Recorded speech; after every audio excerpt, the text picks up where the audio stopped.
આપણે પહોંચી ગયા છીએ શીત કુટીર મંદિર દર્શન કરવા. હેલો મિત્રો, જય શ્રી રામ. સ્વાગત છે આપણું ફરી એક નવા વ્લોગમાં. તમે બધા મજામાં જશો અને અમે બધા મજામાં છીએ. તો જો આજ ગણેશ ચોથ છે એટલે જો આપણે મમ્મીએ લાડવા બનાવ્યા છે. આ જો દાળ છે, છાશ છે, આ લાડવા છે.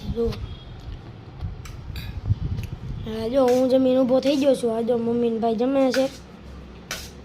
એટલે આજ ગણેશ ચોથ છે એટલે આપણે જવાનું છે શીત કુટીર દર્શન કરવા. એટલે વિડીયોમાં બન્યા રહેજો છેલ્લે સુધી.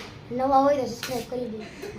દેશી અમે દેશી દેલે પપ્પા નામથી દીન કોલ. હું છે હું ખોલું છું ભાઈ તો હું ખોલું. ઓ બેના પે જઈ જાઓ. આ પપ્પા આપને બચાવશે. આપણે પહોંચી ગયા છીએ શીત કુટીર મંદિરે દર્શન કરવા. તો જો અહીંયા સરસ મજાના શંકર ભગવાન છે, પાછળ પાર્વતી માતા બિરાજમાન છે, બાજુમાં ગણપતિ દાદા છે. આજે ગણેશ ચોથ છે એટલે આપણે મંદિરે દર્શન કરવા આવ્યા છીએ. બાજુમાં હનુમાનજી મહારાજ છે, ઉપર રામ લક્ષ્મણ જાનકી છે. આ મંદિર ખૂબ મોટું છે અને બહુ સરસ છે. અહીંયા એકદમ શાંતિ હોય છે. અહીંયા બેહવાની આપણે બહુ મજા આવે છે. અત્યારે થોડોક અવાજ આવે છે કેમ કે બાજુમાં પ્રોગ્રામ ચાલે છે એટલે થોડોક દેકારો છે. બાકી તો અહીંયા શાંતિ હોય છે. ખૂબ મજા આવે આ મંદિરે. અહીંયા લોકો બેસવા માટે આવે છે. બહાર બહુ મોટું મેદાન છે અને બાજુમાં તાપી માતા નદી પણ છે. તો ત્યાં લોકો નાવા પણ આવે છે. કંઈક પાંચમને એવું હોય તો અહીંયા બહુ બધા ભીડ હોય છે. અહીંયા બધા નાવા આવે એટલે.